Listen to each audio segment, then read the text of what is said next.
Astaghfirullahaladzim alladzi la ilaha illa huwal hayyul qayyum wa atubu ilaihi hayyul qayyum. La ilaha illallah wahdahu la syarika lah, lahul mulku wa lahul hamdu yuhyi wa yumiit wa huwa ala kulli syai'in qadir. Dibaca unggal mantep salat kurang. La ilaha illallah taya pangeran wajib disembah kecuali Allah wahdahu, Allah teh hiji, la syarikalah anu ngabarengan, wahdahu la syarikalah, lahul mulku, Allah teh anu jadi raja, kerajaan aya di Gusti Allah, milik Allah kerajaan, atuh Allah baraja di daja. Masa urang karaja teu percaya? Walahul hamdu jeung Gusti Allah teh sadaya puji. Yuhi Allah teh nu ngahirupan, cak Allah sia teh anu ngaayakeun aing kuwaris sia ku aing dihirupan, moal pati-pati yuhi aing nyorot ka sia lamun ku aing teu diurusan sia, setiap yuhi aing nyorot ka sia dahar hidup ku aing diberes sia. Hayu engke wayah eureun yuhi aing yumit pae sia. Dibaca kurang tapi kurang yakin tetep bae dibaca kurang lantaran urang ieu tauhid sifat doang, makena syariat tetep bae balik deui teu dagang moal. Oh hese endek pindahkeun keyakinan eta mantek kitab ieu mah lain ajieun bangsa tukang karung. Lain ieu mah endek mindahkeun keyakinan. Perasaan urang nu tadina rasa urang mun teu dagang mah deuh moal boga duit, mun teu tani mah deuh moal boga duit, mun teu gawe mah deuh moal boga duit, deuk micin eta deuk dikaallahkeun doang. Waduh atuh kos kitu mah cenah itu kumaha mantak hese ge jadi wali. Lain zikir lah, zikir mah babari illallah illallah dinusugi makomu panjang, nggariung dinusugi angel, kiai tolol tak kiai. La ilaha illallah, la ilaha illallah, la ilaha 100 naik deh. Illallah, la ilaha illallah, la ilaha illallah, la 200. Illallah, la ilaha illallah, la ilaha 300. La ilaha tiba-tiba. Ieu panjang amat, abe gede. Dinu susah la ilaha illallah, la ilaha illallah, la ilaha illallah Muhammadur Rasulullah. Kiai sagedeung amat. Nah, panjang-panjang ge jamal gede.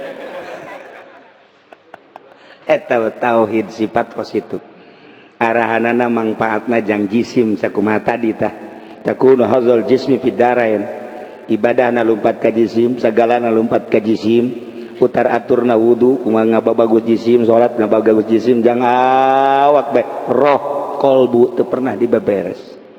Eta tauhid sifat kos kitu.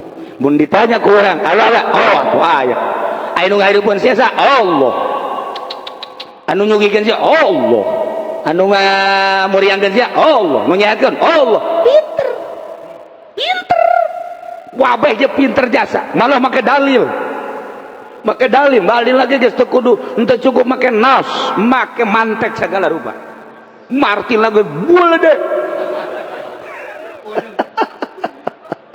Atuh hebat jasa kiai emang teh hebat kitu lamun aja tauhid hebat jasa beuh lamun geus ngabahas tauhid make alatna yakni makulat beuh pohara jasa innal makulati ladaihim tuswaru bila siwahia jauharun wa hiya aradun wa jauharun dulur sing hade bahwa aya johar aya arad johar anu kitu bakum binafsi ari arad anu kitu makum bigairi johar makum binafsi arad makum bigairi arad engke bakal kabagi ayat 9 ieu kabeh maujudat mungkinat johar arad eta kabeh adalah nu mungkin Allah lain johar lain arad wow jago jasa mulai kuari di dalilan nu makoma binafsi makoma bigari ndek nyaritakeun ngamurdikeun Allah melalui dalil hebat jasa hebat lain lalagan make alatna segala rupa geus nas Al-Qur'an geus hadis geus mantek geus make makulat hebat jasa dibere bae teu boga duit aing atuh tulungan Gusti ya emang kuna gitu aing teu boga duit jasa ieu mana pamajikan ada muriang anak deh aduh ka rumah sakit eta ngaranna tauhid mengpele di makulatan tinggal di makulatan tauhid anu hebat awak aing sehat nang Allah gering nang Allah sondor aing minta tulung ka sia Ndek ka Allah bae aing mah hirup nang Allah paeh ge menang Allah. Geus kumaha Allah bae. Keur ngaji mung mantep. Giliran bae keluar ngaji, boro-boro gering, teu boga cai bae. Teu boga cai, walah wah weuleuh. Tah dek jadi wali teh hese. Dek masrahkeun sadaya-daya ka Gusti Allah. Urang kuari kieu bae lah. Ai tauhid sifat bae datang ka dieu, panjang tah dongengna. Kieu. Urang berang aktivitas terus maghrib orang carita ngaji datang ke Isya terus aya di riungan tetangga kebeneran ngariung datang ke jam 12 balik ka imah deuleu jambu jam 12:30 aduh besi kaberangan ya subuh ya hayang hudang ti peuting ya udang we jam 3:30 jam 3 hayang bae udang bener diudangkeun gua jam 3 aduh isuk tunduh lah ke SD bae subuh bae subuh ge hampir jam 5:30 hampir biasa eta ngaranna tauhid sifat ai tauhid zat lain gitu urang aktivitas jam 12:30 ya Allah ya Rabbi abdi diciptakan ku Gusti Allah dibere kuat jeung teu kuat nang Gusti Allah. Kemudian abdi minta dibere sare Gusti. Kemudian abdi hayang hudang sekitar jam 2 atau jam 3. Abdi teh kapan nang Gusti dititah tahajud teh ku Gusti.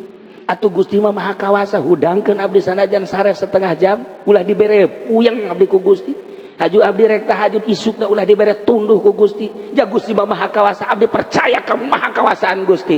Abdi ngerahkeun sadaya-daya. Abdi bate daya teu upaya ja ayana ge lain nang abdi gagah lain nang abdi kuat lain nang abdi ja jelema anu dahar bae teh dibere kuat teu bae abdi dek nyerahkeun sadaya-daya ka Gusti mangga nyanggakeun sadaya-daya abdi nu Gusti abdi hayang hudang jam 3 hees jam 1:30 setengah jam dihudangkeun ku Gusti alhamdulillah teu puyeng terasa bareng jeung Allah langsung mandi langsung wudu salat sholli sunat tahajud Allahu Akbar Masya Allah tahajud teu salam-salam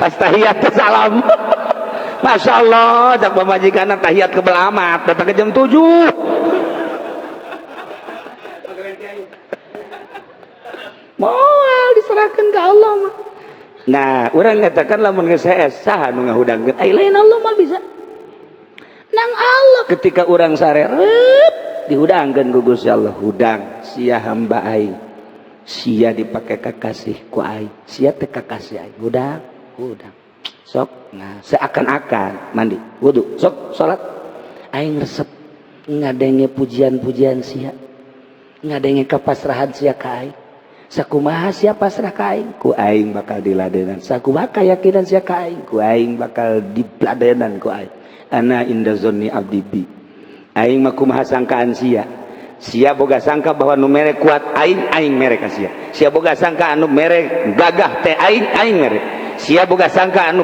bakal mere bisa teh ibadah aing bakal dibere sia madak ulang urang boga rasa nang aing lamun urang boga rasa nang aing sakitu bakal dibere capek nah melalui tauhid zat dibagilah ku ari kurang tauhid sifat tauhid asma tauhid afal tauhid zat mimiti urang berangkat tina tauhid afal supaya afal teh kaharti ja Allah tegas kajelaskeun fa'alul lima yurid ku ari kurang terus we dianalisis diasupkeun ka jero hate Allah teh anu migawe urang lempang teh digawe nang Allah fa'alul lima yurid diuk teh pagawean diuk nang Allah fa'alul lima yurid kicep teh pagawean kicep nang Allah fa'alul lima yurid denge teh pagawean denge nang Allah fa'alul lima yurid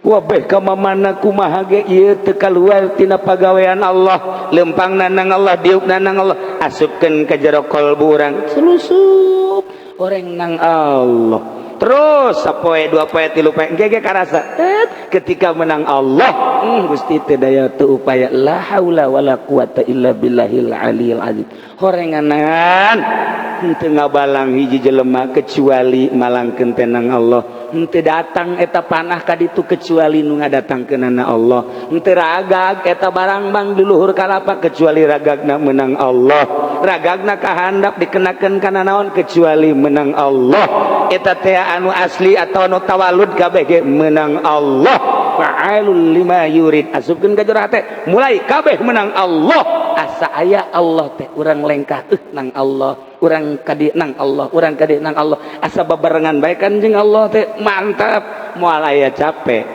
engke mah kadituna moal aya waktu waktu teh kapan panon poe teh nu ngaleumpangkeun Gusti Allah ketika urang geus deukeut jeung Gusti Allah aing makhluk panon poe bisa nurut lantaran sama-sama makhluk sesama makhluk tidak boleh saling mendahului urang hirup menang ngadamel Allah ku ayana kitu urang titah wauh ka Allah jelema nu teu wauh ka Allah moal bisa ibadah deuk kumaha ibadahna lamun teu wauh ka Allah ngawauhkeun ka Allah dua rupa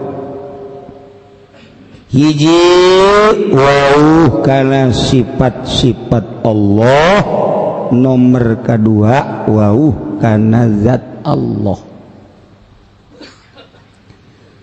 ma'rifat ka Allah ma'rifat sifat takunu hadzal jismi fidarain eta bagian jisim dina desa dua dunia jeung akhirat mulai orang belajar ngawauhan ka Allah melalui pengenalan sifat nu wajib di Allah 20 sifat nu mustahil di Allah lalawananana tinu tadi 20 dan selanjutnya wujud kidam baqo mukhalafah lil hawadits qiyamu binafsi wa daniyat qudrat iradatin muhayyad sama basu terus sampai selesai dibagi aya anu patali jeung kitu dibagi karena itu sifat salabi ma'ani maknawi etalah sifat nafsiyah sifat maknawiyah ma'ani dibagi kos kitu terus sesuai jeung ilmu tauhid eta mah pengenalan sifat terus we urang ngaji wujud tidak wujud ayana Allah wajib sebab aya dadamelanana di antara dadamelanana adalah tai kotok geus ayana Allah didalilan ku ayana tai kotok beres eta tai kotok bisa jadi dalil tuh Allah aya naon dalilna aya Haji Pendi dalil sanajan kos kitu ge dalil eta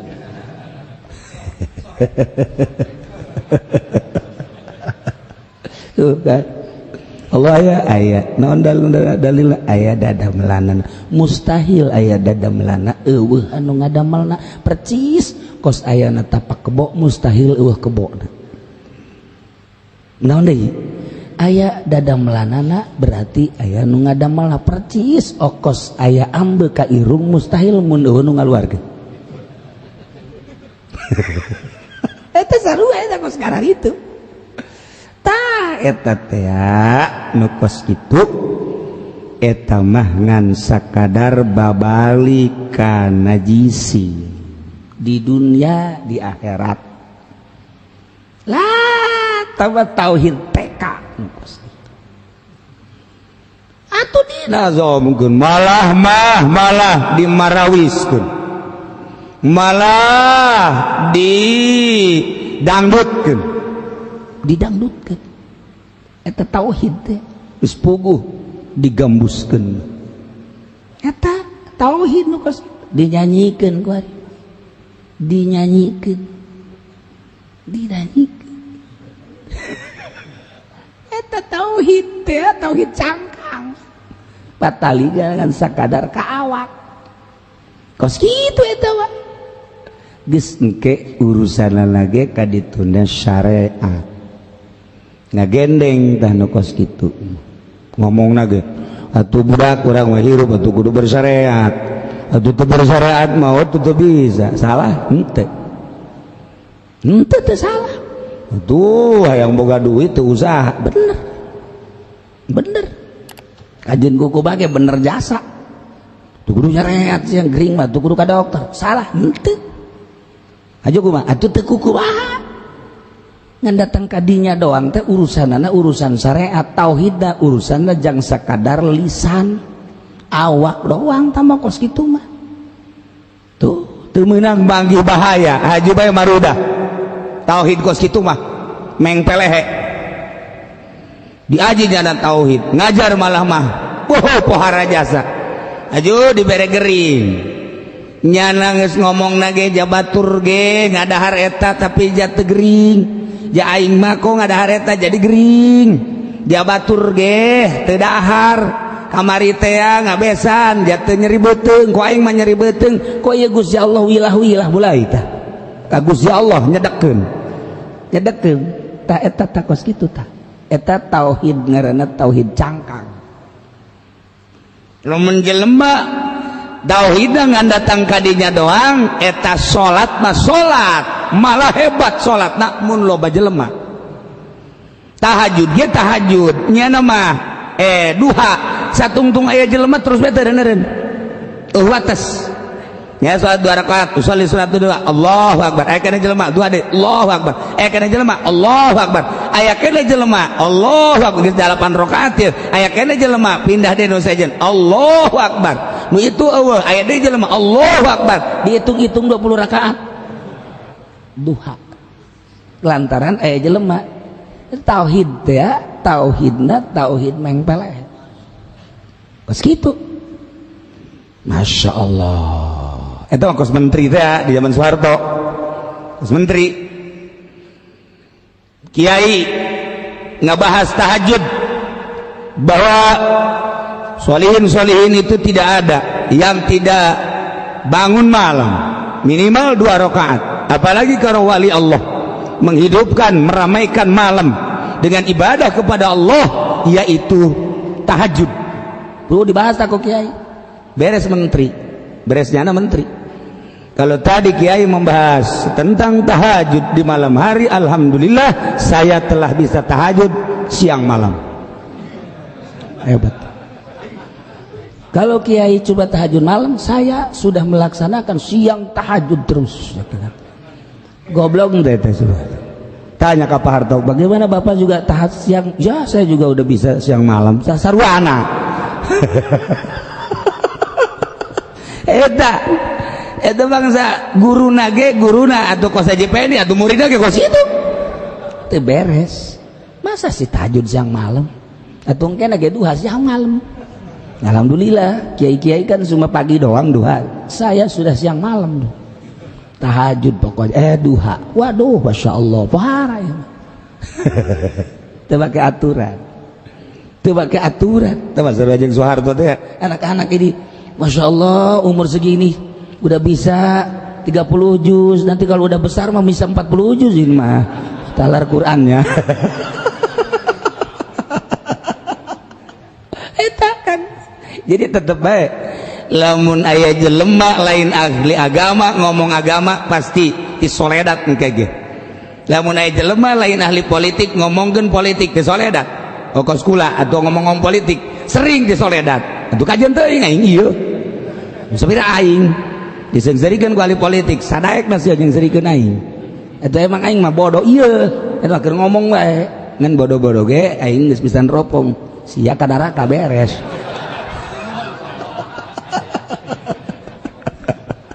je tuh lain ahli ekonomi ngomongkan tentang perekonomian pasti meleset. Lain ahli alfiah kemudian nyana ngomong-ngomong tentang grammar, tentang pembacaan, nyana lain ahli nahwu atuh kanyahoan bae. Nyana lain ahli bilagah ngomongkeun bilagah bakal ti soledat. Nyana lain ahli thariqah ngomongkeun thariqah wajen kuku mage ti soledat bae. Nyana lain ahli Allah kemudian ngomong-ngomong tentang ilmu thariqah jeung hakikat ti soledat kajen kuku bae. Wajen kuku mage. Moal berani, tidak ada yang berani menjelaskan tentang marifat kecuali ahli marifat, dan orang yang sudah marifat tidak akan menjelaskan tentang kemarifatan. Karti itu Gus ya. Aing geus teu kaharti. Tuh, sekali deui. Aing mesti mau bodoh sih. Tidak ada yang berani menjelaskan tentang marifat kecuali orang yang sudah marifat. Dan orang yang sudah marifat tidak akan menjelaskan tentang marifat. Kumaha tah sih? Aing bingung. Masya Allah karim. Nah, iya, marifat sifat makabehan geus. Geus. Kuari nosok anu ozok nyanyikeun wujud girang bakot teh sakara. Usar kan? Cing, teu boga kanyaho ngomong. Itu nyaho cicing. Itu nyaho cicing.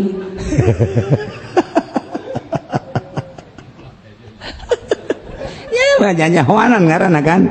Eta nu kitu nu ti heula maka dituna.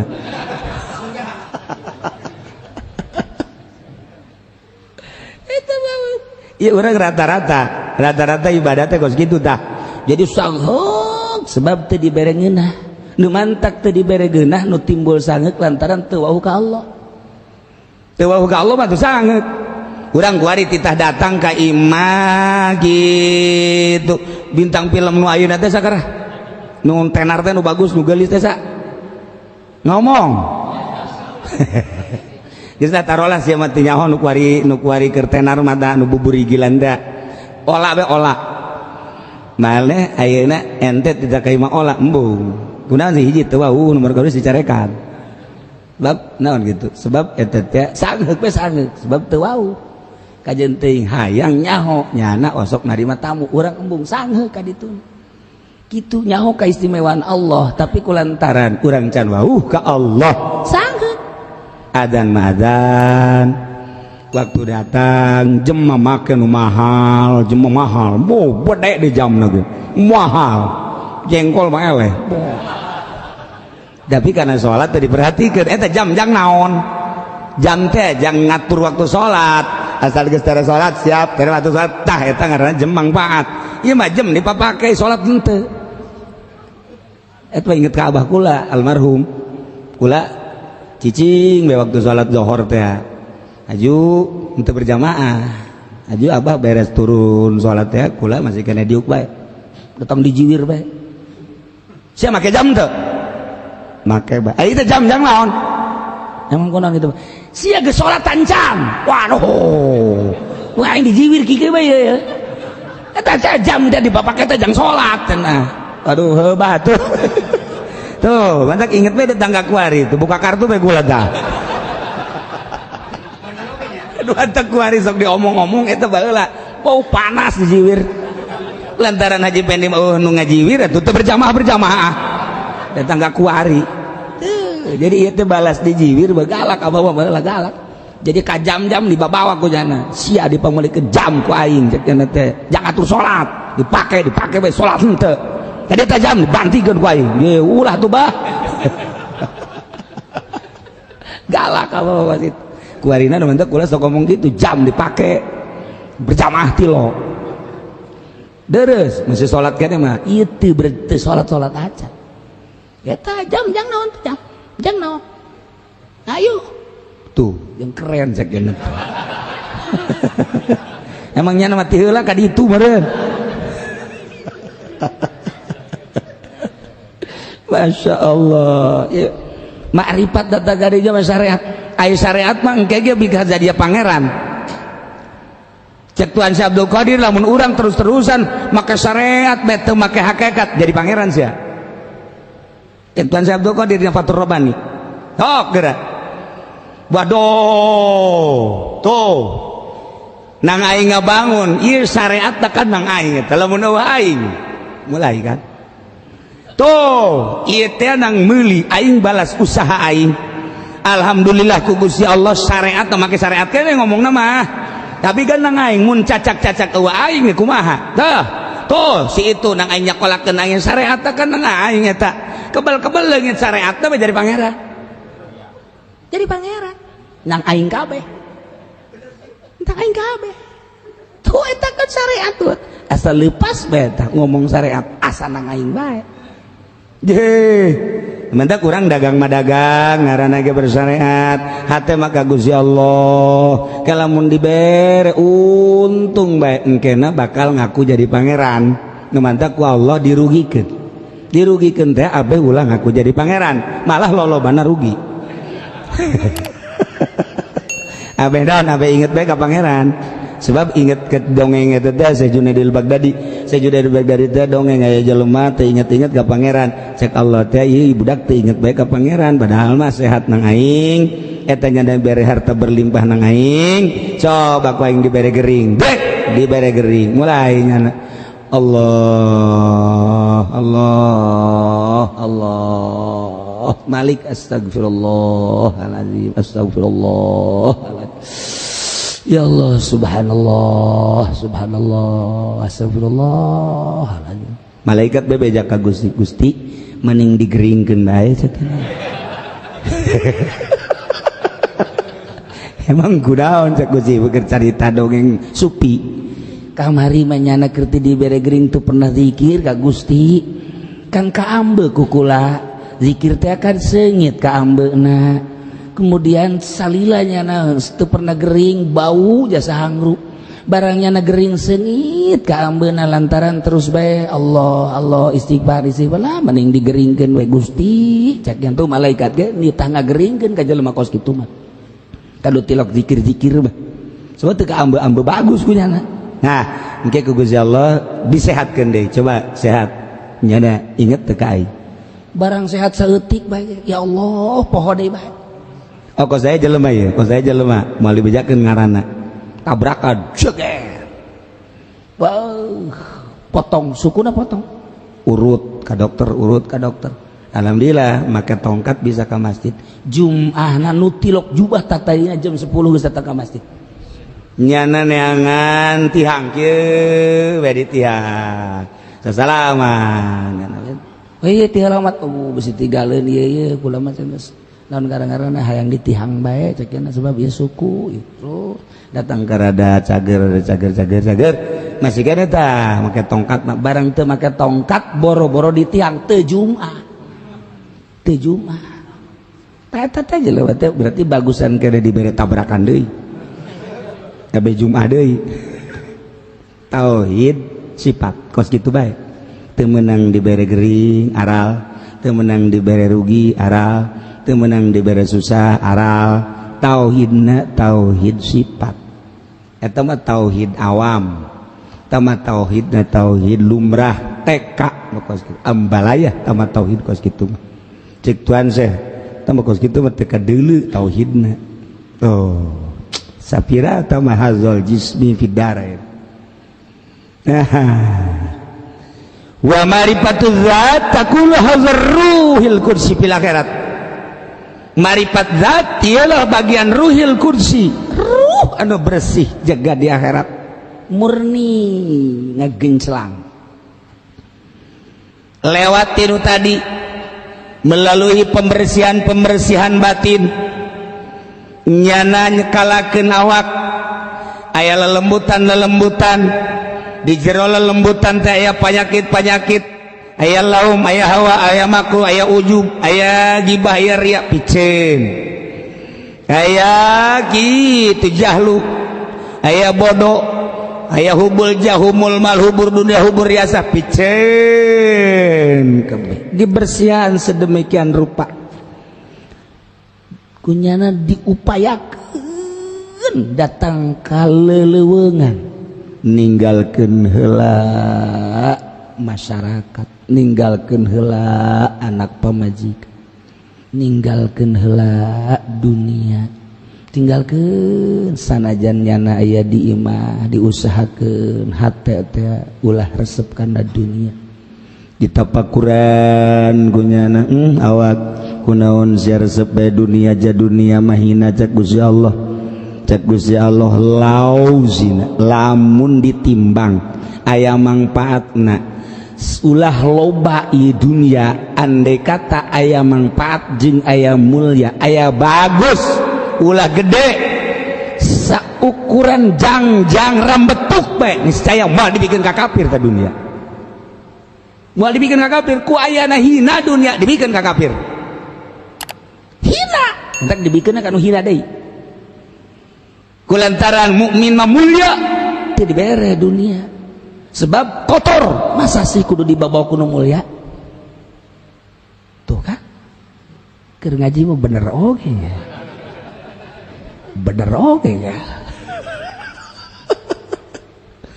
jadi lamun aya jelema hudang neangan dunia datang ka peureum dunia keneh bae eta teh hook jasa urang mulia neangan nu hina bae datang ka gelut-gelut berebutkeun nu hina datang ka poho ka Gusti Allah lantaran ngupayakeun nu hina datang ke gelut nu hina datang ke orang poho ka Gusti Allah rugi engke di akhirat hina dunia eta dikitu-kitu bae ka Gusti ka hate awak sia teh ieu masyaallah kunaon budak-budak nu hina bae deres dagang mah deres budak-budak nu hina ge emang parantina deres nyana bisnis ge budak-budak nu hina ieu mah ceramah make ayat make hadis neangan nu hina goblok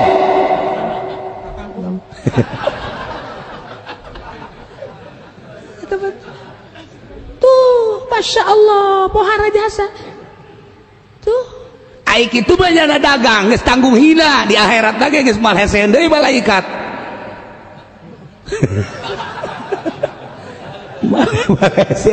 datang di rantai bae eta mah kumaha tadi kitu-kitu bae heulanan dikitu-kitu bae dikitu-kitu teh maksudna ieu urang supaya bersih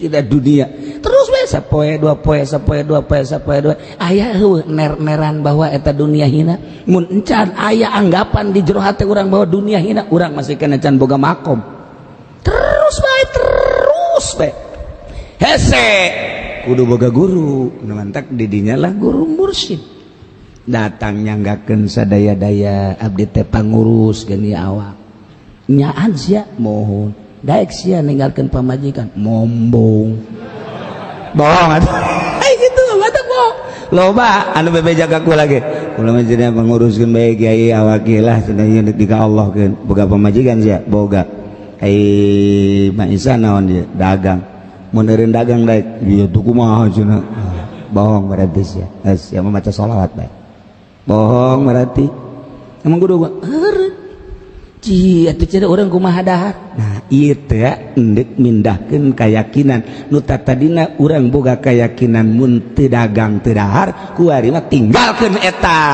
kuari ka Allah pan bisa kos kitu pan Allah teh yuhyi wa yumit astaghfirullahaladzim alladzi la ilaha illa huwal hayyul qayyum wa atubu ilaihi hayyul qayyum la ilaha illallah wahdahu la syarika lah lahul mulku wa lahul hamdu yuhyi wa yumiit wa huwa ala kulli syai'in qadir dibaca unggal manteu salat kurang la ilaha illallah taya pangeran wajib disembah kecuali Allah wahdahu Allah teh hiji la syarika lahu nu ngabarengan wahdahu la syarika lahul mulku Allah teh anu jadi raja kerajaan aya di Gusti Allah milik Allah kerajaan atuh Allah baraja didaja masa urang karaja teu percaya walahul hamdu jeung Gusti Allah teh sadaya puji yuhi Allah teh nu ngahirupan cak Allah sia teh anu ngaayakeun aing kuari sia ku aing dihirupan moal pati-pati yuhi aing nyorot ka sia lamun ku aing teu diurusan sia setiap yuhi aing nyorot ka sia dahar nginum ku aing diberes sia hayu engke wayah eureun yuhi aing yumit paeh sia dibaca kurang tapi kurang yakin tetap baik dibaca kurang lantaran urang ieu tauhid sifat doang makana syariat tetep baik balik deui teu dagang modal. Oh hese neuk pindahkeun keyakinan eta mantap kitab ieu mah lain ajieun bangsa tukang karung. Lain ieu mah neuk mindahkeun keyakinan perasaan urang nu tadina rasa urang mun teu dagang mah deuh moal boga duit, mun teu tani mah deuh moal boga duit, mun teu gawe mah deuh moal boga duit. Deuk micen eta deuk dikaallahkeun doang.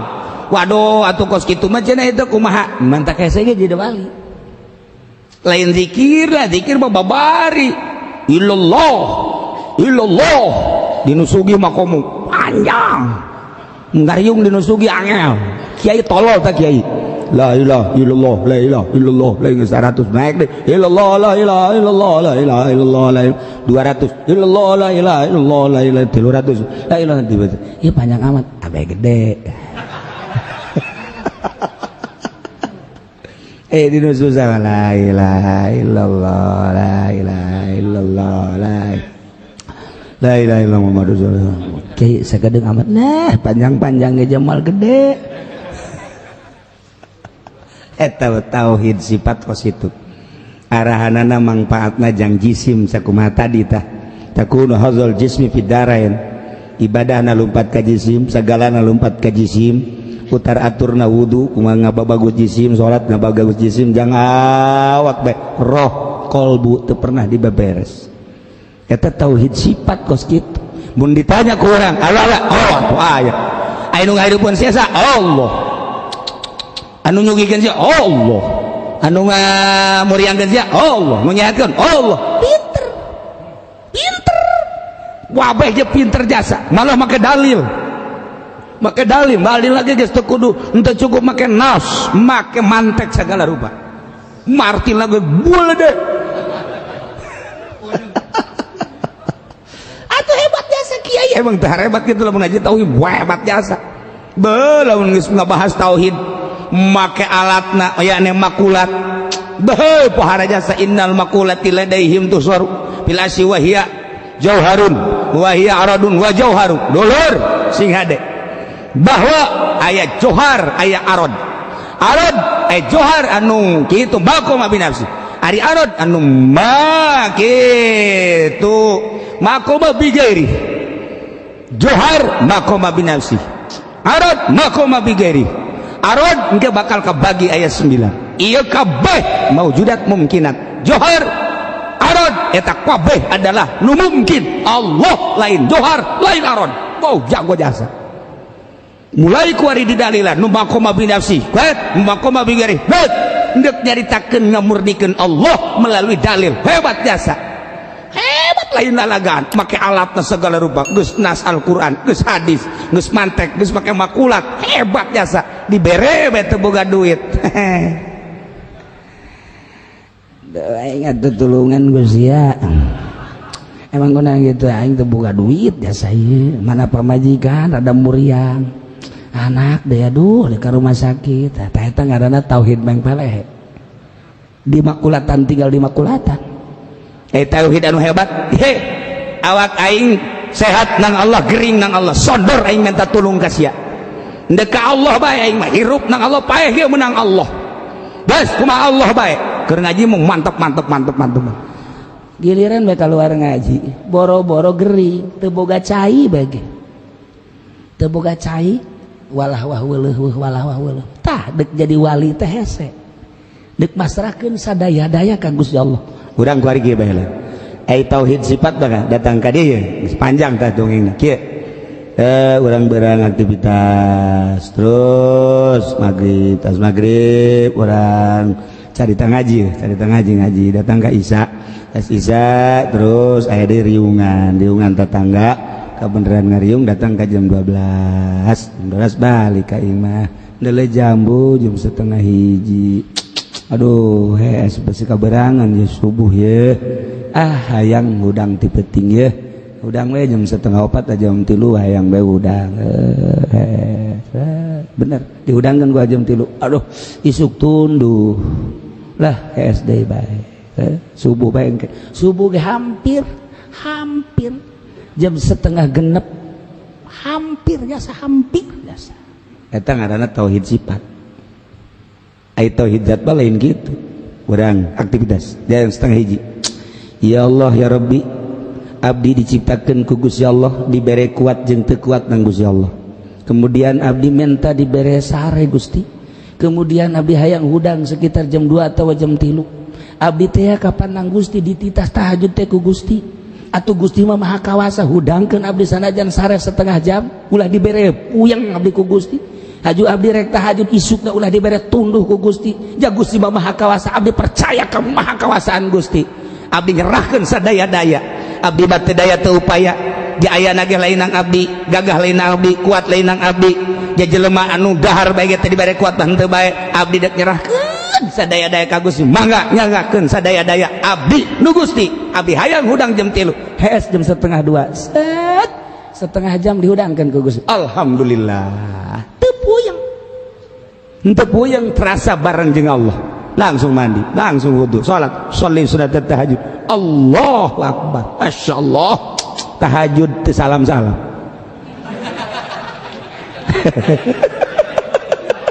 Pas tahiyat teu salam. Masyaallah, cak pamajikanna tahiyat kebal amat, datang ke jam 7.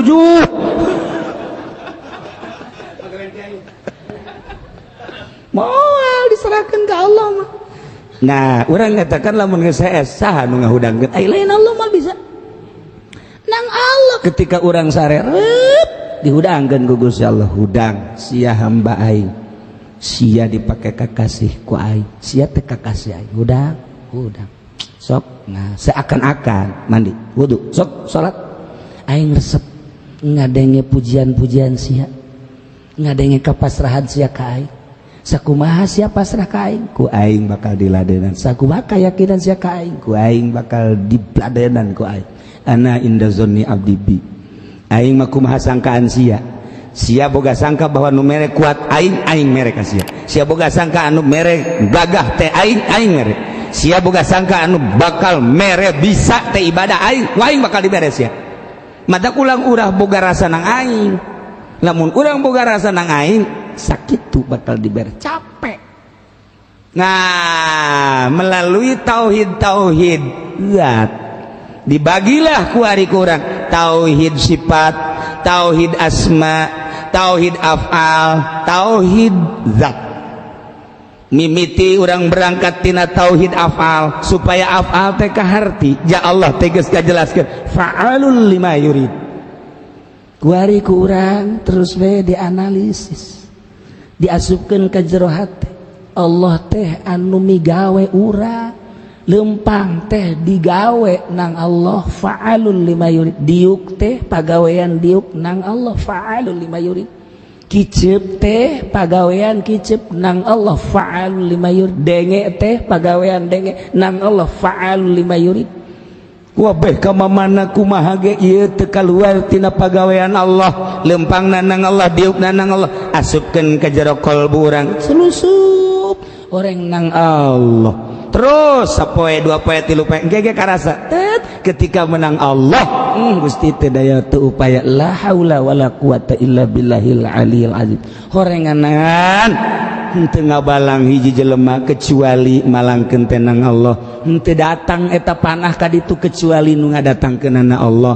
Henteu ragag eta barang bang di luhur kalapa kecuali ragagna menang Allah. Ragagna kahandap dikenakeun kana naon kecuali menang Allah. Eta teh anu asli atau anu tawalud kabeh ge menang Allah. Fa'alul lima yurid. Asupkeun ka jero hate mulai kabeh menang Allah. Asa aya Allah teh urang lengkah nang Allah, urang kadi nang Allah, urang kadi nang Allah. Asa babarengan bae kan jeung Allah teh mantap. Moal aya capek engke mah kadituna moal aya waktu. Moal aya waktu teh kapan panon poe teh nu ngaleumpangkeun Gusti Allah. Ketika urang geus deukeut jeung Gusti Allah, aing makhluk panon poe bisa nurut lantaran sama-sama makhluk. Sesama makhluk tidak boleh saling mendahului. Ji atuh kajian Nabi Yusa perang can anggeus kumaha gitu. Ya Allah ya Rabb, apan ieu teh perang dititah ku Gusti sementara can anggeus ieu perang ieu panon poe teh pan endek datang endek surup lamun ieu panon poe disurupkeun moal beres si perang abdi deuk kadatangan malaikat tukang narik panon poe. Hei malaikat eureun heula sia eureun heula ulah waka disurupkeun ieu emang enon can beres perang eureun awas ya diancam ku sia lamun terus bae diseret datang ka surup awas ku sia tuh cenah malaikat ampura ditahan ku malaikat perang tetes beres setengah jam kemudian beres malaikat silakan bakarak narik malaikat bebeja ka gusi-gusi tah sih bagawat teh lu mah tuh sama-sama makhluk je ahli hakikat bageus kos karari itu emang kumaha gitu kos kitu kesa kedeung deui di Kangjeng Nabi Musa Kangjeng Nabi Harun maot engke bakal nu ngalanjutkeun Kangjeng Nabi Yusa nu ngora bakal nu kolot modal eta wallah ieu marifat zat. Nah kakarak awalan marifat sifat mah kos kitu mah tinggal urang jaritakeun marifat zat mulai ti marifat afal mulai ti tauhid afal naik kana tauhid sifat naik kana tauhid kitu ahwal kemudian asma gitu kemudian kaharti afal kaharti sifat kaharti asifat kaharti afal kaharti asma bakal kaharti sifat ketika afal asma sifat kaharti bakal kaharti zat Allah ieu nu dimaksud fa ma'rifatuz zat yang didamel makhluk kok nupang bagusna yakni manusia ditaklif ku Gusti Allah titah iman titah ibadah ketika orang ibadah kudu auh kanu diibadah wa man lam ya'rifhu kaifa ya'buduhu jelema nu teu auh ka Allah deuk kumaha ngaibadahanana ka Allah moal bisa ibadah. Jadi kudu auh ka Allah makrifat ngaranna marifat kabagi dua aya marifat sifat aya marifat zat marifat sifat mah takunu hawal jismi fidarain eta mah bagian jisim dina dua kampung dua desa kampung dunia kampung akhirat tauhidna tauhid sifat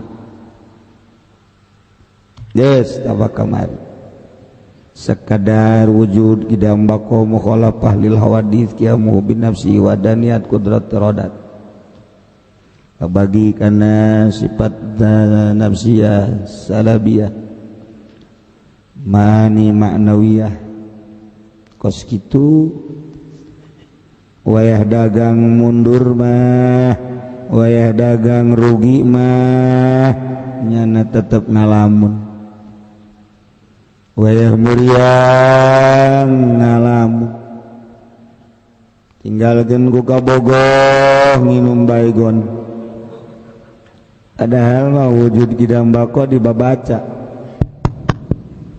coba supaya pasin aja saya man wayah di gitu tinggalkeun ku kabogoh nyana frustasi ditinggalkeun maot nyana frustasi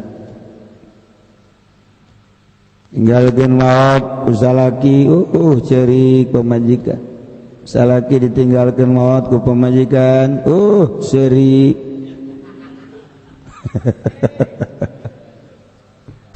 ya bener gitu kira-kira hati mana nutuk agak bener kira tepas ya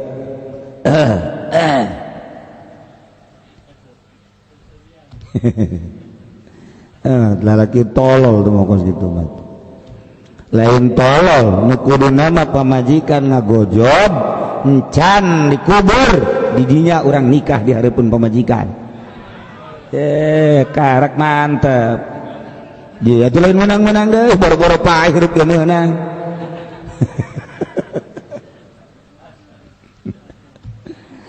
Kudu jadi emang mantak kaju nikah kena kasaksian kajenteun geus jadi mayit.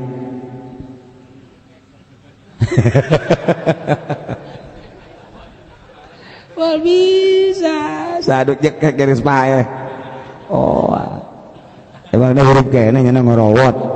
Supaya moal paling pocong. Gen wasiat.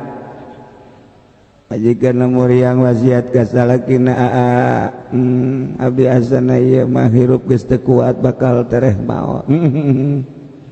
Aya naon wasiat bisa kawin mangga bae sabada kula maot kakak bisa kawin kula marido penting hiji syaratna di mana-mana kuburan kula geus garing mangga ada kawin. Syarat kedua pangabanjurankeun we kuburan kula isuk-isuk patember sore-sore patember.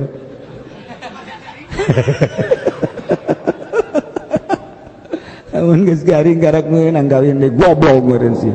Nek ira garing mah tolol. Hebat tawasiat. Ma'rifat sifat tak itu bae. Sebab ngan sakadar cangkang. Ma'rifat cangkang mah kos kitu. Sakitu awewe haram di mana kadeuleu mah dikicupan bae. Eta ma'rifat karena ma'rifat cangkang. Aya nu SMS, di SMS deui seuri nya aing laku ieu padahal geus kolot. Aju ganjen jasa deui.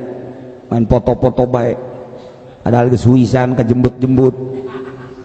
Eta ma'rifat sifat pakos kitu. Tinarakaeun.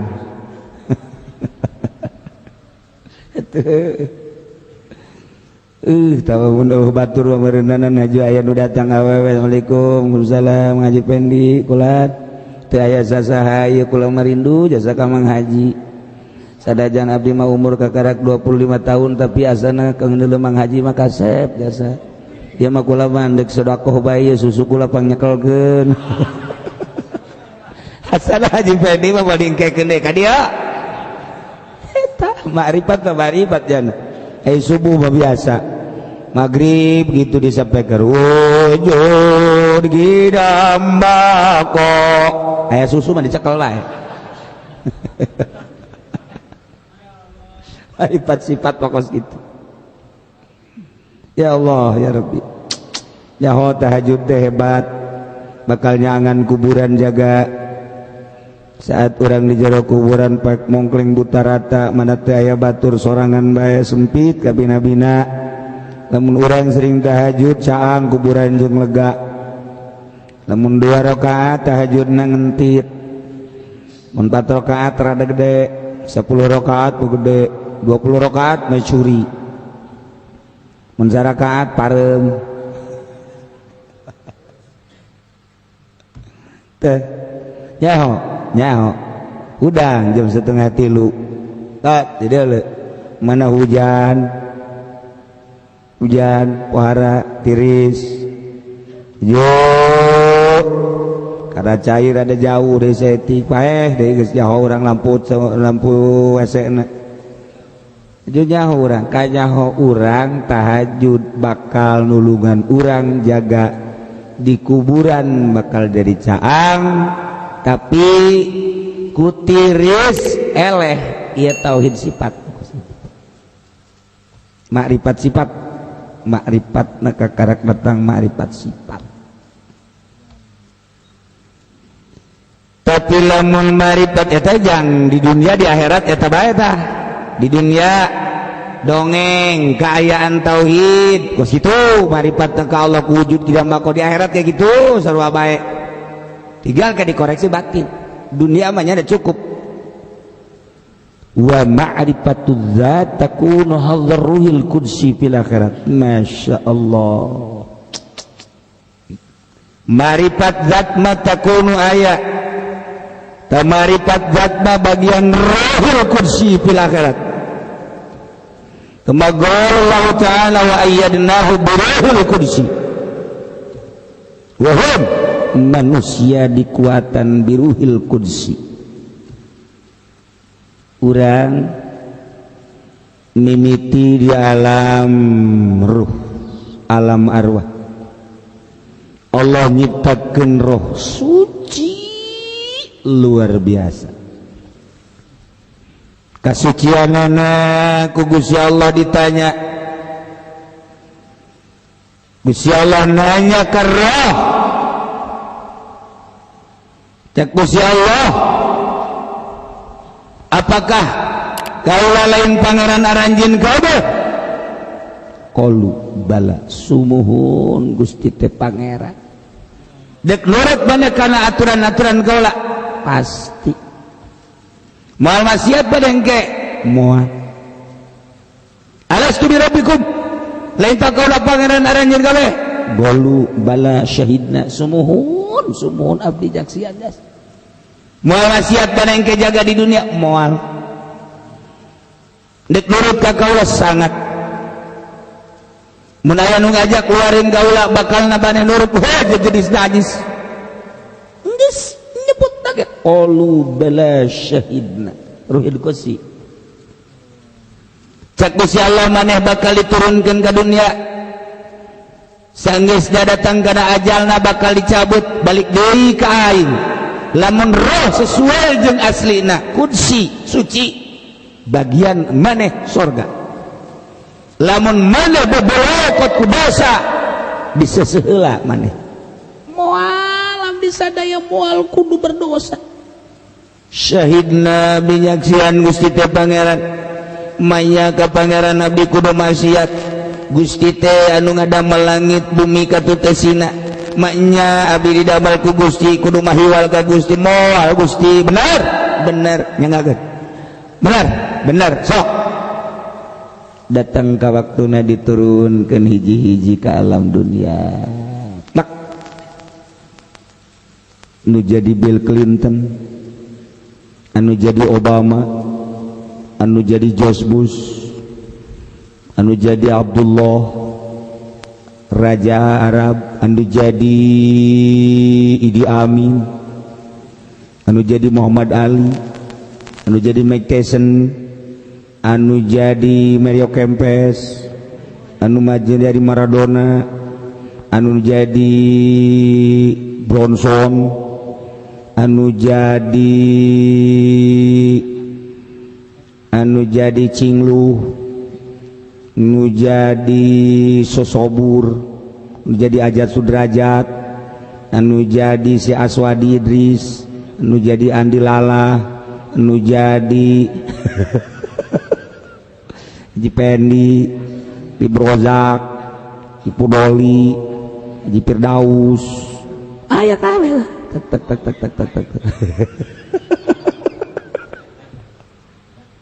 Anu tadi ditanya alastu bi rabbikum kabeh qalu bala syahida, jol ka dunya kafir, musyrik, munafik, aya nu muslim tapi maksiat, dagang dioplos baik, pemerintah korupsi baik, ceramah yang berkat baik, amplop teu eureun-eureun, jadi Habib teu para ruguh.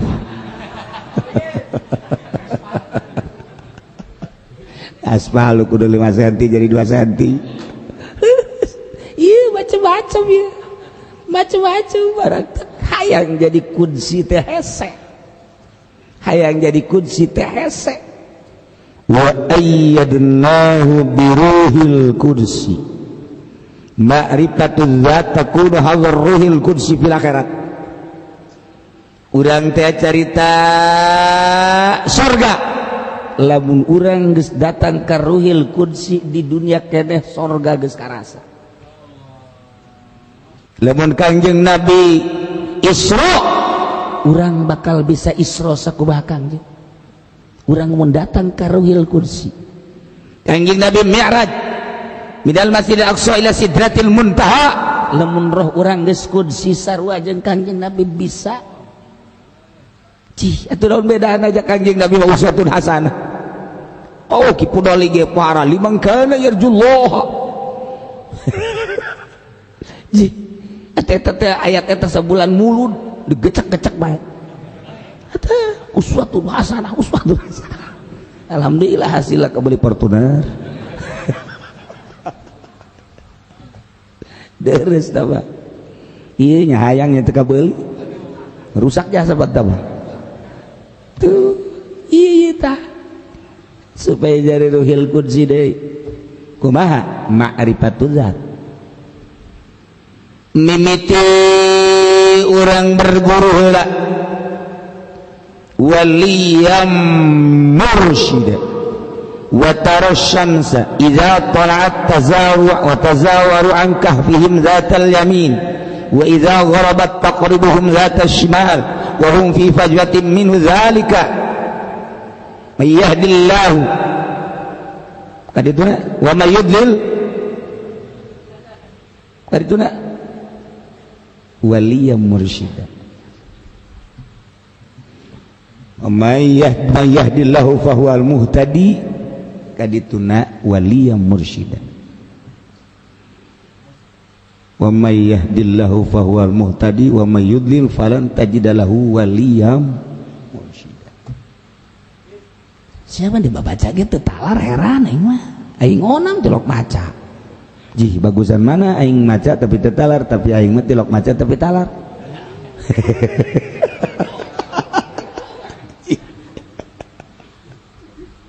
Aduh Gusti Allah doaku waliyam mursyid tuh wa mayyudlil falan tajidalahu waliyam mursyida jelema anu ku Gusti disasarkeun moal kapanggih jeung waliyam mursyida tapi jelema anu dituduhkeun mayah tadi fahuwal muhtadi jelema anu dek dituduhkeun ku Allah bakal menang pituduh buktina wa tarasyamsa idza ta'at wa tazawaru an kabin zatal yamin wa idza gharabat taqriru zatal shimal hum fi fajwatin minhu jijro guha ashabul kahfi tapi ku Gusti Allah sorotan panon poe di luareun guha bisa nyorot ka jero ya Allah ya Rabb bisa mali ka katuhu bisa mali ka kenca padahal mah aya di jero guha aya rahasia naon sih aya nur ilahi di jero qalbu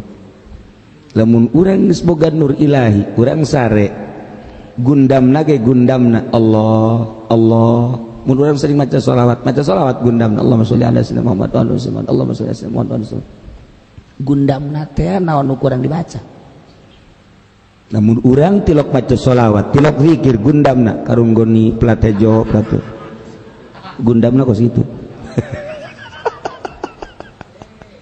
jadi kuah eta teh bayangan maut urang teh maut kan leng kos sare ke di leungit ke ku Gusti Allah rasa kabeh leungit kemudian urang dibere teh inget kajeun saha ieu ditutup wari engke dibuka hijab nempo ka alam itu iyalah roh urang teh bakal babacaan sakumahan dibaca ku wari nu tadina Allah-Allahan Allah anu tadina urang sering maca sholawat didukung ke ngadukung karena Allah tapi lamun jelema tilok zikiran kabelah dituna karung ayam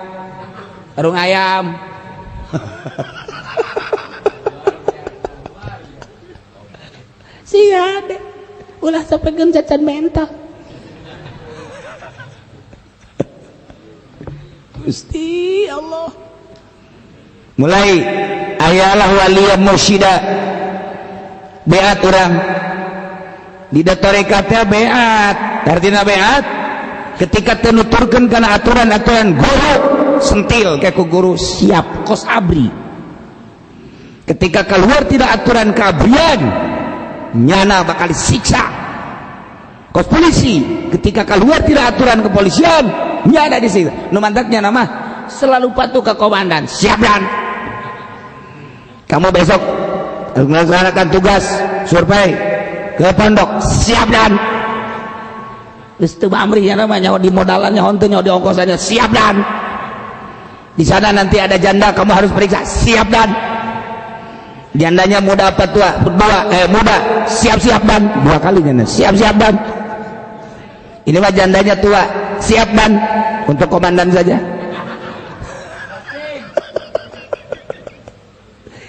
Toriko ge sarua siap dan maneh kudu dilaksanakeun siap dan si ada ulah kieu siap dan toriko matak waliya mursyida urang ngaji ngejah maka saha bae urang ngaji amil maka saha bae urang ngaji fatul muin maka saha bae jeung doktrin jeung buak beat sebab eta mah urusan zahir tapi ieu mah urusan batin kudu make beat waliya mursyida ketika orang geus beat siap hulu jadi buntut jadi hulu jadi suku jadi hulu kumaha cak guru bae nyanggakeun sadaya-daya percis kal mayit piadil gosil kos mayit dileungeun enam mandian dibalikeun malik digigirkeun ngigir ditangtungkeun nangtung didieukeun dau kal mayit piadil gosil mulai boga aturan ti guru urang kanyahokeun heula nya tauhidna tauhid asma eueuh nu kaluar di alam dunia ieu tina asmaul husna pagawean urang ieu adalah kasorot ku asmaul husna nu mantak Allah asmaul husna seluruh pagawean aya di asmaul husna sok kuari belajar heula mengetahui tauhid asma ayo geura belajar hiji-hiji teng timimiti wallahu alladzi la ilaha illa huwar rahmanur rahim mimiti ar-rahman ar-rahim al-malikul quddus malik al-quddus assalamul mu'minul muhaiminul azizul jabbar mutakabbir terus lain jang dibaca lain jang diwirid tapi jang dilaksanakeun baca Quran lain jang ditalar Quran teh dina thariqah mah lain jang ditalar Quran teh lain jang dibabaca di thariqah mah tapi dilaksanakeun naon hartina talal Quran tapi teu dilaksanakeun kalah kajadi siksa Quran ditalar urang keur ngaji syariat mah sangat bangga bahkan di musabaqah lain bae maca Quran kuari mah musabaqah teh maca kitab ge di musabaqah qol sabaqah bagus tapi ketika nyelusup kena thariqah lain eta Quran teu kudu ditalar Quran teu kudu dibaca kok bisa jadi kos gitulah thariqah ulah sieun kok bisa jadi kos gitu sih berarti bertentangan jeung Kangjeng Nabi saekeun sungut sia kok bisa pelaksanaan thariqah mah kajin Quran teu dibaca ge tapi ngalaksanakeun Quran kajin teu katalar ge Quran tapi ngalaksanakeun teu masuk inget ka dongeng Abah coba renungkeun ku sia aya jelema ngaji naon kitu ngaranna tajwid diaji makharijul huruf diaji kemudian ikhfa gunnah qalqalah itu ismam dan lain sebagainya dak ai praktekna teu beres maca Quran alhamdulillahi rabbil alamin arrahmanir rahim teu beres maliki yaumiddin maliki yaumiddin dal kuda betul maliki yaumiddin mitin mah mitin ya midin ese midin dal mitin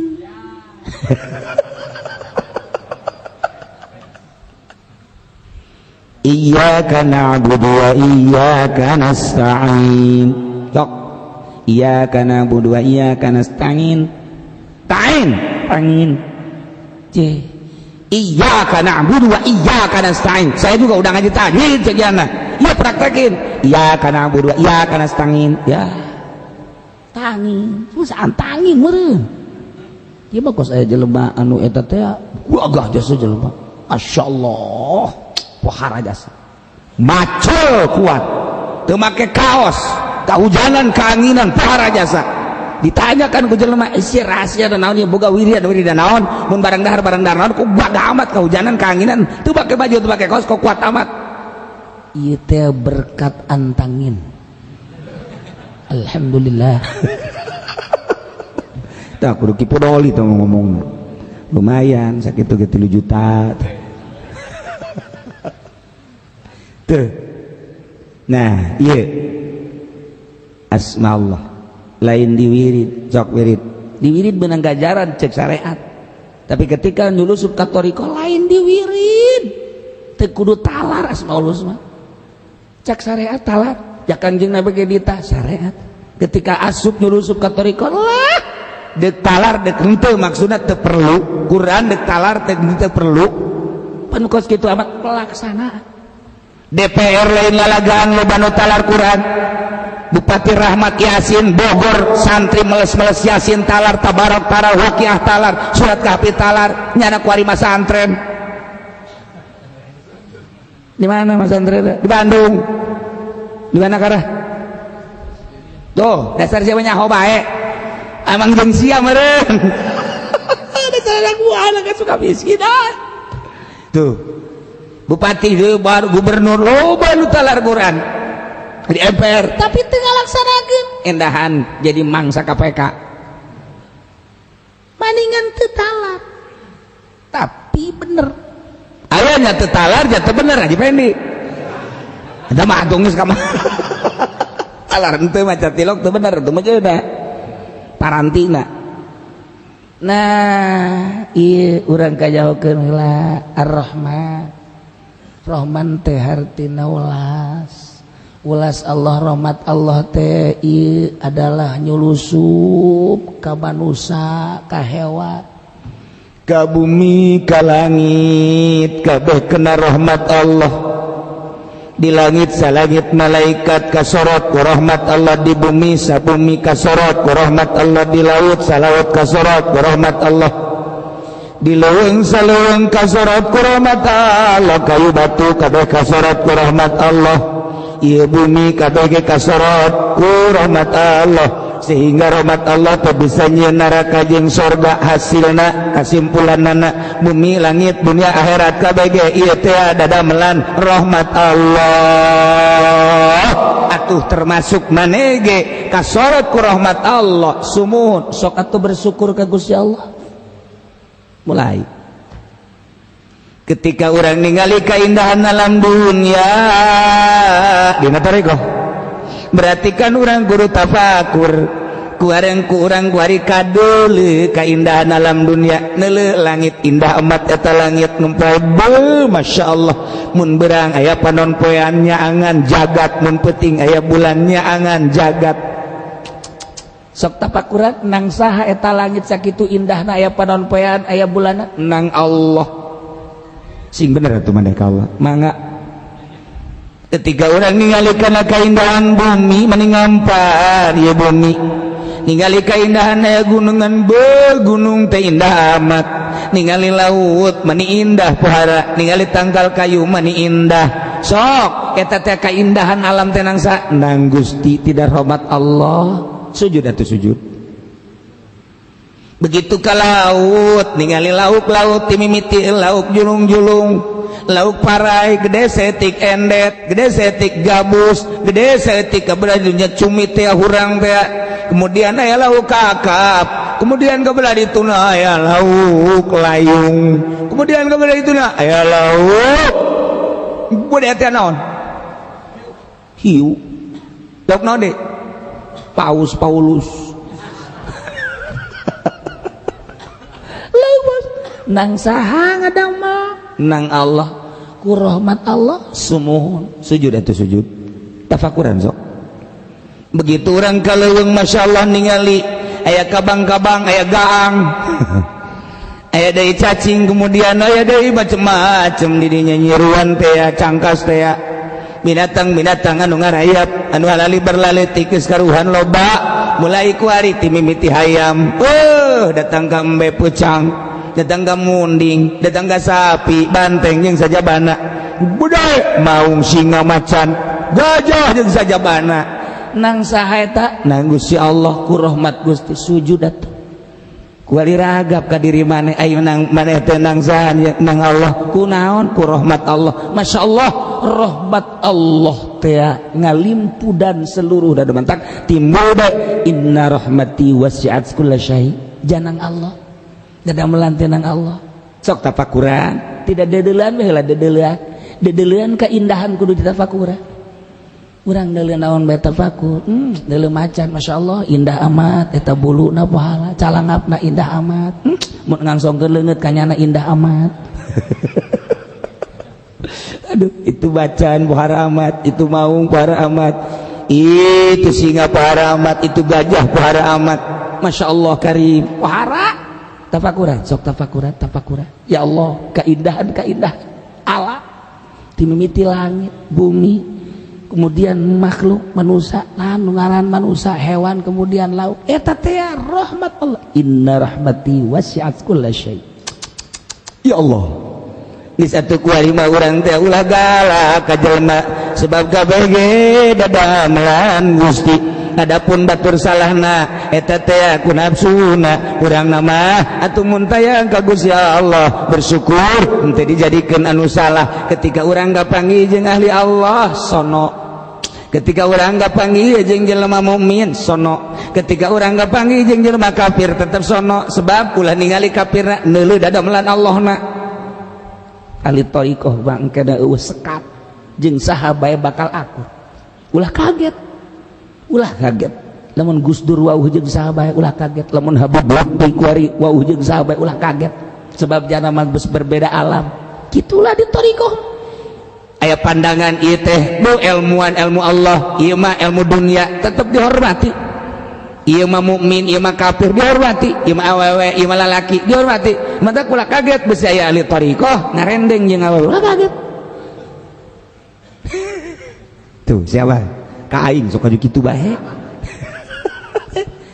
di deuleu teh tidak sudut rahmat Allah urang mah can datang ka dinya sebab aya sir urang mah can datang ka dinya sebab urang mah aya perbedaan diuk jeung aki-aki hapeut diuk jeung nini-nini hapeut teu hayang begitu diuk jeung janda ngora mantep komo jeung nu parawan mah beuh mantep jasa nu kos kitu mah pinarakaeun ulah ka diuk sembarangan ahli thariqah mah teu beda diuk jeung aki-aki sarua makhluk Allah ngan nya mah geus kolot bae lantaran hirupna leuwih ti heula tibatan urang batan kula ieu mah nini-nini meuh baheula mah jana ge ngora kuari bae disebut nini-nini tetep dihormati kebenaran janda atuh janda ge nang Allah jana ge teu hayangeun jadi rangda ieu parawan atuh ieu mah parawan mah meujana kecesan keneh lain deui ngejepret emang karetan kabeh eta keur carita jeung makhluk kapanggih urang jeung pemerintah nu sok korupsi ulah di dalam korupsi dan di dalam makhluk Allahna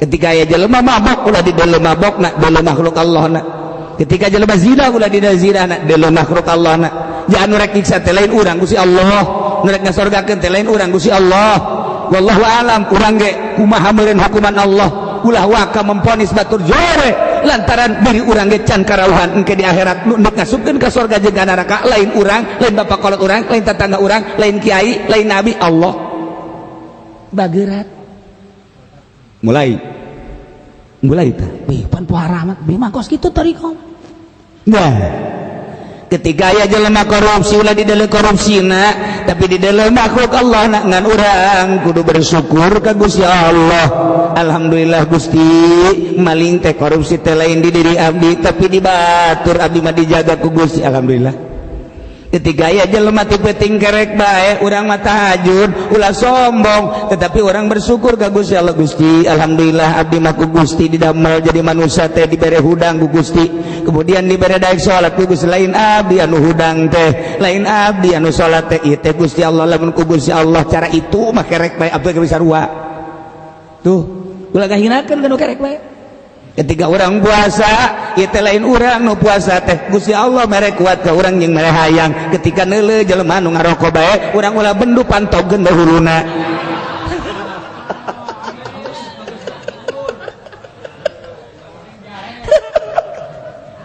salah siapa tuh ayeuna kanu salah beresep sama lain kos gitu siapa bangun heuh lain siapa bangun nu masalah tersep emang dasar pinarakaheun meureun lain gitu urang puasa Gusti sanes abdi dalamun ku Gusti abdi dibere muriang mah meureun abdi ge moal kuat puasa ja muriang jeung sehat teh Gusti kemudian dibere daek teh ieu teh nu mere daek teh Gusti mere ilmu Gusti atuh lain abdi hakikatna mah rahmat Gusti nyorot ka abdi didamel ku rahmat Gusti dikuatkeun ku rahmat Gusti diberangkatkeun ku rahmat Gusti atuh nyangakeun sadaya-daya si itu henteu puasa atuh itu teh meureunna teh dibere kuat ku Gusti abdi masa kieu tetep berek bageurkeun nu teu puasa ge lantaran eta ge sarua hamba Allah adapun abdi dibere puasa lain abdi bersyukur ka Gusti itu teh dibere puasa meureunna nyana boga penyakit asma sakit tuh suasana jadi ujorena jelema deuleu nu mabok bersyukur ya Allah hadena mabok teu di abdi nyeleun nu zina ya Allah hadena teu di abdi bade ditayungan ku Gusti lamun abdi kos kitu meureunanan sarua abdi ge tuh kan saha nu hayang teu hayang eta baja nafsuna mulai rahmat Allah nyurup didamel ku rahmat Allah Ar-Rahman praktekna rahmat teh kuari keur bejeuna lain dibabaca wallahu la ilaha illa huwar rahmanur rahim al malikul quddus salamul mu'minul mu'minul ajil jabalul aya bae anu ngadeng wae goblok gandeng eta teh meraktekkeun asmaul husna aya jelema marah itu praktek kajeun teu talar ge asmaul husna tapi praktek kajeun teu talar Quran tapi praktek dibandingkeun jeung nu talar tapi teu praktek maning nu teu talar tapi praktek kumaha cenah nya talar nu praktek wah atuh tah mim babe komo atuh mim babe pohara tah atuh nya talar nya praktek atuh pohara ieu mah keur carita wilah-wilah ieu lah tariko ieu kok kieu cenah ngabahas kadinya ndek ngajadikeun ruhil kudusi ndek dibabagus ku urang roh urang teh supaya bersih sakumaha urang waktu diciptakeun ku Gusti Allah tanpa aya muatan politik waktu keur diciptakeun ku Gusti Allah urang teh di alam arwah teh henteu jadi lurah teh jadi RT teh jadi presiden henteu nyaritakeun politik henteu nyaritakeun tentang itu perekonomian teu nyaritakeun tentang perbudayaan di alam arwah mah ngan sakadar nu dicaritakeun alastu bikum bala syahid berarti ketauhidan marifat ka Allah bersihan kakarak dida ar-Rahman encan ar-Rahim beda henteu ar-Rahman jeung atuh beda sebab ziyadatul lafzi tah dulu ala ziyatul makna tambah lapat nuduhkeun kana tambah makna Rahman teh leuwih tibatan Rahim atuh makna Rahman teh leuwih tibatan makna Rahim ya Allah encan al-Maliku encan al-Qudus encan as-Salam kadituna encan as-Sabur encan at-Tawwab encan as-Syakur wahai encan al-Mutawakkil dan lain-lain sebagainya tah asma-asma Allah mata dek norekat teh ngaji eta heula ngaji tauhid asma engke naek tauhid sifat engke naek kana tauhid tauhid afal tauhid asma tauhid sifat kaharti eta bakal kaharti zat ieu kan dek nyaritakeun tauhid zat makrifat zat supaya jadi wali Allah mentak moal aya jelema diangkat jadi wali bodoh mal aya atuh Allah masa sih sembarangan ngangkat wali jelema nu teu mondok sembarangan amat Allah sembarangan tahu mal bisa tuh sebab wali teh kakasih Allah pamimpin engke kumaha mendekat jadi kutubnya bloon amat masyarakat ngajadikeun bupati bodoh ji atuh bodoh banyak jadi bupati bodoh masa Allah ngangkat wali bodoh mal bisa mal mungkin mantap ngaji heula tauhid afal tauhid asma tauhid sifat kaharti afal kaharti asma kaharti sifat kaharti nutilu bakal jol bae zat Allah jehe hilanan galak saeutik bae ieu bari batu zat eta kudu hadir ruhul kursi supaya urang jadi kursi coba kumaha engke wae